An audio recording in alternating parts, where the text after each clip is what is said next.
Kembali di Breaking News TV One, pemirsa, setelah Presiden Rusia Vladimir Putin mengumumkan akan melancarkan operasi militernya ke wilayah Ukraina, mobil dan juga bus ini masih terlihat di sejumlah ruas jalan di kota Mariupol, Ukraina.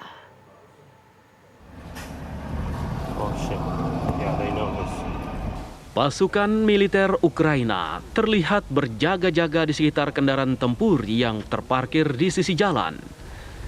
Beberapa saat setelah disiarkannya pernyataan Presiden Putin di stasiun televisi pemerintah Rusia, ledakan pun terjadi di wilayah kota Kiev. Kantor berita Interfax melaporkan suara tembakan juga sempat terdengar di dekat bandara utama di kota Kiev. Presiden Putin mengatakan keputusan ini dikarenakan tidak adanya pilihan lain selain melancarkan operasi militer ke wilayah Ukraina.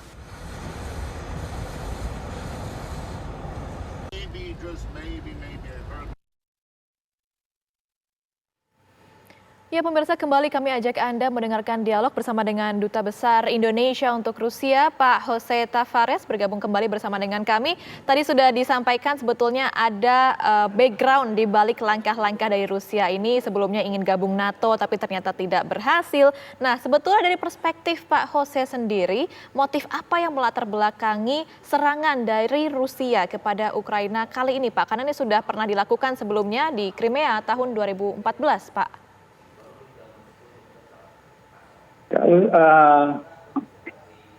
Pandangan saya tentu saja dia salah satunya adalah untuk melindungi masyarakat dia sendiri, yang di situ ada 1,2 juta orang Russian speaking citizens ya di wilayah Donbas tersebut, dan juga kejengkelan dia, kemarahan dia bahwa Ukraina ini bermaksud masuk NATO gitu. Dan berbagai hal seperti tadi saya sampaikan bahwa Presiden Zelensky sendiri berkeinginan untuk mengembangkan senjata nuklir di situ yang disampaikan di konferensi di Munich beberapa hari yang lalu. Jadi ini semua sebenarnya ya yang mengakibatkan apa yang terjadi saat ini. Ya, jadi memang ya. Ada background dari keamanan energi tidak, Pak Jose, dari serangan yang mungkin dilakukan Rusia atas Ukraina kali ini?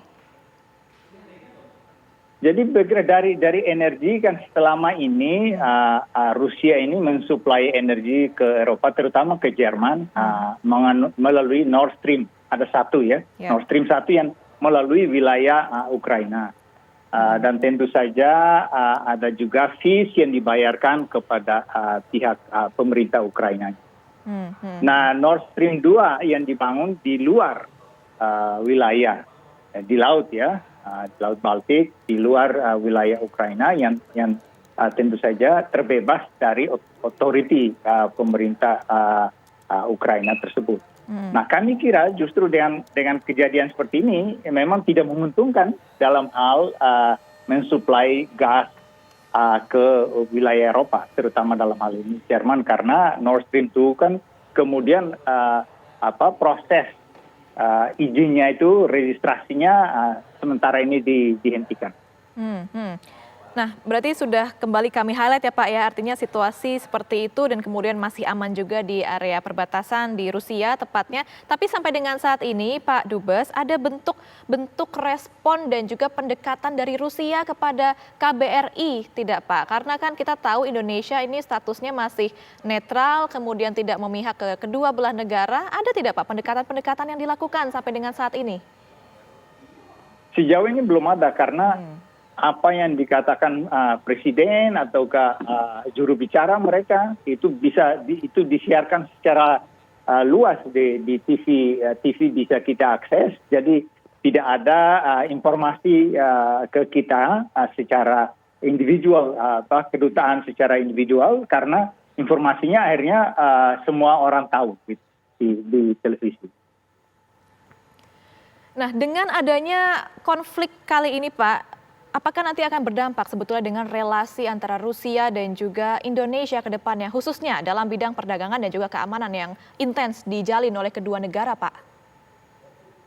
Ya, kalau saya pribadi tentu saja mengharapkan agar tidak terpengaruh oleh keadaan ini. Saya harapkan agar upaya saya di sini ya untuk bisa memperkuat hubungan dengan antara Indonesia dengan Rusia tetap berlangsung dalam hubungan perdagangan dan kerjasama lainnya.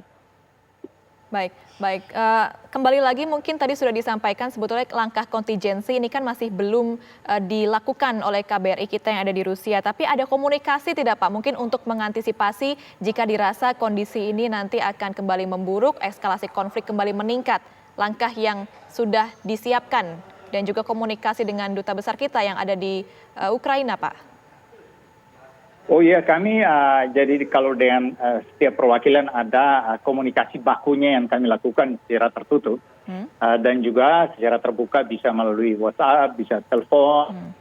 Jadi itu terus dilakukan. Tentu saja di sana karena kan ada special military operation yang sudah dilancarkan oleh pemerintah Rusia. Ada instalasi militer pihak Ukraina yang kemudian ditembakkan dan ada verifikasi dari pihak Rusia sendiri. Misalkan ada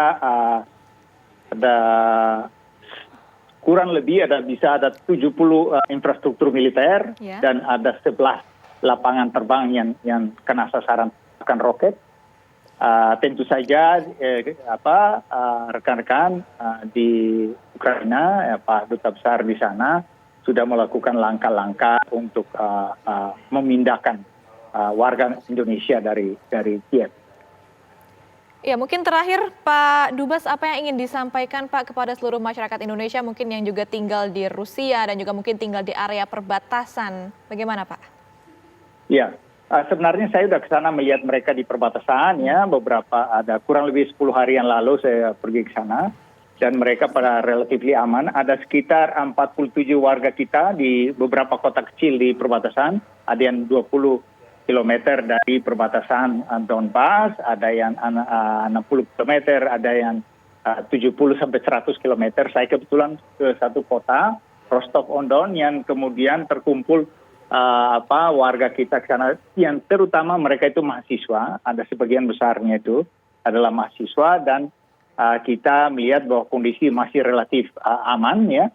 Saat ini seperti tadi saya sudah sebutkan ada dari 90.000 pengungsi dari Donbas yang masuk situ, namun masih aman dan apabila situasi memburuk tentu saja kita minta agar warga kita yang lebih dekat ke perbatasan ke daerah-daerah yang lebih aman, itu merupakan prioritas kita untuk menyelamatkan mereka.